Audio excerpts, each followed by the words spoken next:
আপনি নিজে নামাজ পড়েন, কিন্তু নামাজে যেই দল রাষ্ট্রে গেলে, রাষ্ট্রীয় ক্ষমতায় গেলে নামাজ কায়েম করবে, এমন দলের সাথে আপনার বন্ধুত্ব নাই, আপনার সম্পর্ক নাই।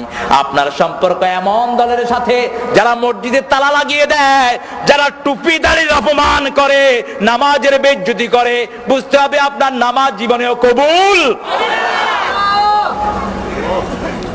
অত্যন্ত স্পষ্ট ভাবে আল্লাহ রাব্বুল আলামিনের হাবিব বুখারীর বর্ণনায় সাইয়েদনা ওমর ফারুকের থেকে বর্ণিত একটি হাদিস বর্ণিত হয়েছে। একটা লোক বিশ্ব নবীর পিছনে নামাজ পড়তেন। কি পড়তেন?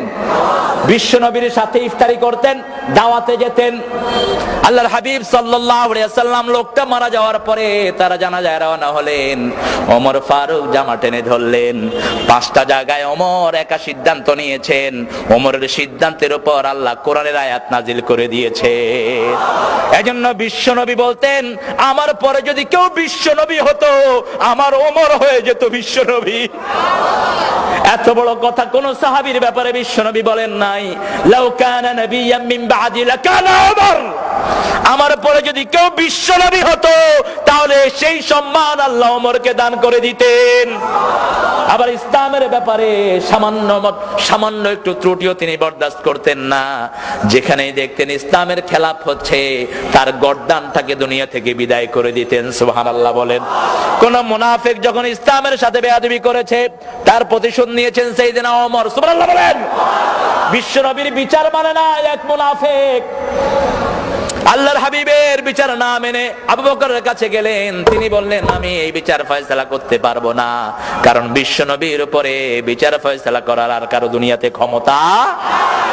লোকটা চলে গেলেন সাইয়েদনা ওমর ফারুক রাদিয়াল্লাহু আনহুর বাড়িতে গিয়ে বললেন, আমি সানি করাইতে আসছি। ওমর ফারুক রাদিয়াল্লাহু আনহু বললেন, তাহলে প্রথম বিচার কে করেছেন? ওই লোকটা বলল, প্রথম বিচার করেছেন মুহাম্মদ সাল্লাল্লাহু।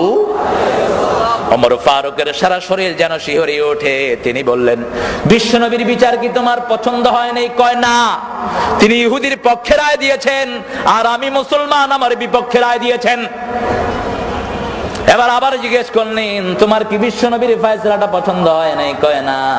কি করতে চাচ্ছ? কয়, ওমর আপনি একটা ফয়সালা দিয়ে দেন। ওমর বলেন, একটু বসো, আমি ফয়সালা দিতে হলে একটু ভিতরে যাওয়া লাগবে। ভিতরে থেকে খোলা তলোয়ার নিয়ে এসেছেন, এক কোপে শরীর থেকে গর্দানটা নামিয়ে দিয়েছেন। আজকের যুগে যদি এরকম ওমর হতো, ইসলামের শত্রুরা ইসলামকে নিয়ে বান্দরামি করতে পারত না। ঠিক কিনা বলেন? এদেশের কবি কুখ্যাত অসভ্য, কুখ্যাত কবি, আমার নবীকে গালি দিয়েছে এক কবি, এক সাহিত্যিক। মারা যাওয়ার 5 বছর আগে বলেছে আমার নবী নাকি চরিত্রহীন ছিল। যেই নবীর ব্যাপারে সারা কোরআন আল্লাহ অক্ষ করে দিয়েছেন, আল্লাহ নিজের সিফতি নাম বিশ্ব নবীর চরিত্রের জন্য ব্যবহার করেছেন। আল্লাহ আজিম শব্দটি কোন নবীর চরিত্রের জন্য ব্যবহার করেন নাই, বিশ্ব নবীর চরিত্র ছাড়া। এমন চরিত্র আল্লাহ দিলেন, কিয়ামত পর্যন্ত মানুষ অনুসরণ করে এই চরিত্রের আগামাথা করতে পারবে না। আল্লাহু আকবার। সেই নবীর ব্যাপারে যখন এত কটু কথা বলা হলো, তাকে বলা হলো সাহসী লেখক। তিনি নাকি সাহসী লেখক। এদেশের ক্ষমতাসীনরা যদি তৌহিদ বুঝতো, কোরআন বুঝতো, ওই লেখকটা বাংলাদেশে ঢুকার সাথে সাথে তাকে ফাঁসি কাস্টে ঝুলানো হতো। ঠিক কিনা? কারণ পৃথিবীতে যারা বিশ্ব নবীর বিরুদ্ধে কথা বলে, দুনিয়াতে বেঁচে থাকার তাদের কোনো অধিকার। আল্লাহর হাবিব সাল্লাল্লাহু আলাইহি ওয়াসাল্লামের বিরুদ্ধে এত বড় কথা কোন ইহুদি, কোন খ্রিস্টান, কোন বেঈমান কখনোই বলতে পারে নাই। তার মৃত্যু হলো জার্মানে। লোকটার নাম জানেন তো আপনারা? কি নাম? অজাত। আমি গত রমজানে আমার প্রোগ্রাম ছিল ইংল্যান্ডে, সেখানে এই যে রমজানটা গেল 15, তো ওই রমজানে একটা প্রোগ্রাম ছিল ইংল্যান্ডে, ইউরোপিয়ান সব মসজিদের ইমাম যারা মসজিদ কন্ট্রোল করেন এদের। তো জার্মান থেকে যারা এসেছে, আমি তাদেরকে জিজ্ঞেস করলাম, how did he die? This atheist, এই নাস্তিকটা কেমনে মারা গেছে? তো তারা বললো যে হি ড্রাগ ভাইগ্রা। ভাইগ্রা একটা মদ আছে যেটা খেলে শরীর গরম হয়। এখন গরম হওয়ার জন্য শরীরে ওই তাপ সহ্য করার ক্ষমতা থাকার দরকার আছে না নাই? জোয়ান বয়সে যেটা খাইবে সেটা খেয়ালেছে বুড়া বয়সে। এই গরমের উপরে গরম গেছে পরে এখন পাঁচ তো আর গরম হয় না। ভিতরে যেটা ছিল সব শেষ। গরম হওয়ার জন্য খায়া এমন গরম হয়েছে, গরমের ছোট ফুটুস মরে পড়েছিল হোটেলের ভিতরে। এরপরে ঢাকা বিশ্ববিদ্যালয়ের মসজিদের ইমাম সাহেবকে ফোন করা হলো যে লাশ আসতেছে, হুজুর আপনাকে জানাজা পড়াইতে হইবে। হুজুর যখন টের পেলেন যে লাশ আসতেছে, হুজুর গিয়ে উঠছেন বাড়ি। এরা ফোন করলো তার বন্ধুরা, সাহসী লেখক বলে যারা তারে পরিচয় দিয়েছেন, একটা লোক ইন্না লিল্লাহ পর্যন্ত পড়ে নেই বেয়াদবের জন্য। এরপরে যখন আসলো লাশ, হুজুর বাড়ি চলে গেছেন, বরিশালের সোজা সরল মানুষ।